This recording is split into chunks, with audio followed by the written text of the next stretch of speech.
So someone in Stock Twitch just said, "Who's buying in the 17s?" Question mark. It's obviously experiencing FOMO and wants to. That's what I call like a backhanded bull comment. They're trying to make you feel like the price is high. Let it lower a bit. You missed it. You missed it, man. This right now, this is actually retail buying. Okay, the gap up was a little bit of covering because no one had access. So how the hell are we gonna buy if there's no access? Just the hedge funds get that nice fucking access in the middle of the night when no one else has it. That gap up was some covering. What you saw from 1577 up to 18, that was some FOMO. And now it's settling, and no one wants to sell their shares. So good luck finding any. You know, it perhaps could go down. What I'm seeing is on the 2-minute, it's following the 18 MA, and it hasn't broken beyond that for more than a minute. And then on the 15-minute and on the 2-hour, it's completely holding VWAP. It hasn't gone below VWAP, so it's looking very strong. I am AM Club from Stock Twits. I wanted to put that out there. I changed my name because my YouTube is KWJFFIA. My Twitter is KWJFFIA. Stock Twits was the only thing that wasn't, and I was posting stuff, and people are like, "Oh, that's you!" Like they had no idea. So I'm homogenized. All three are the same. But I guess on Stock Twits, it's saying it's treating me as though I'm two people, and that AM Club is gone, which I'm not surprised because why would they want my voice promoted when this thing has been running so fucking hard? Anyone who called us a distraction, no one is upset that you called us a distraction while we're sitting here up 300%. You're the only one upset. Stop thinking like you're the only fucking play on the whole stock market, okay? Especially when the numbers have shown you time and time again. I told you, numbers don't lie. They don't give a shit about your bias. They don't care about your feelings. They're just the numbers. So when the numbers are telling you one thing, I don't care what your favorite YouTuber. Apparently I heard a specific trade guy said that we're a dead business model. How the fuck is streaming a dead business model? Are you retarded? It's literally should replace itself. Like, we have DVDs, we have streaming. The streaming should replace the DVDs, for fuck's sakes.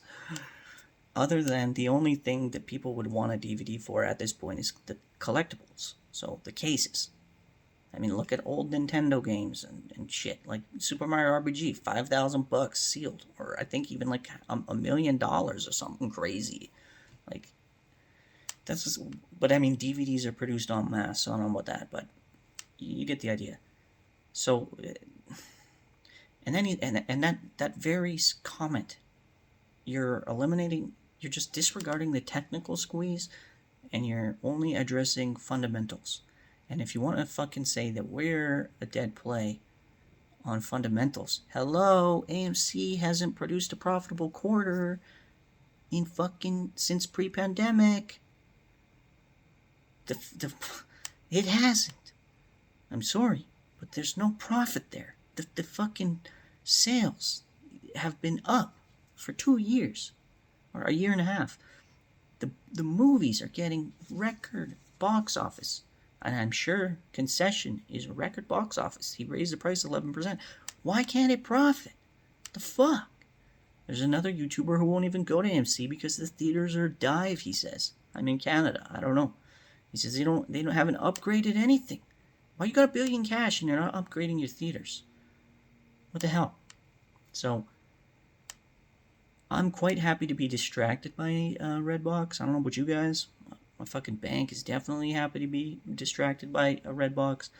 I've already mentioned it. That's just a foolish statement. GameStop's worth $10 billion. We're worth $150 million. 10,000 million versus 150 million. That's like 10,000 to 1. 1%. We're worth 1%. How the fuck could we be a distraction? Doesn't make sense. They just don't want a drip of volume leaving their precious plays. Sorry. Open your fucking eyes. You guys have done nothing but go down. For a full year. I don't care if you keep babbling about your MOAS. The fucking reality is people have already left. Adam Aaron, CEO, said AMC went from 91% ownership last year to recently on video saying 80%. That's 11% haircut. On a 515 float, that's a lot of 4.1 million people. 4.1 million people times 11%. 451,000 people left. We don't even have 451 fucking thousand people in this play. I don't even think we have. Now we might have 45,000 now. So the shit is just getting started. Whoever asks, are you buying at 17? This is still just getting started. Would you have bought GameStop at 17? I fucking sold it at 17 because I didn't know. I bought AMC, so I don't regret it, but I bought it because there was a deal with Microsoft, and I bought it at 11, and I sold it at 17. To me, it was a good profit, good swing. Had no clue about it, but now we know. We know what's going to happen. So would you buy GameStop at 17, knowing what will happen to it? Everyone on planet Earth. You'd buy it at 200 if you knew it was going to 483. Hindsight is a bitch. But history repeats. And here it is again. So I personally would not be too afraid to continue this play and grab a position if I didn't have one. But this is not financial advice, guys. I don't know how many videos I'll do today, but it's gonna be wild. So maybe I'll do a few. We'll see.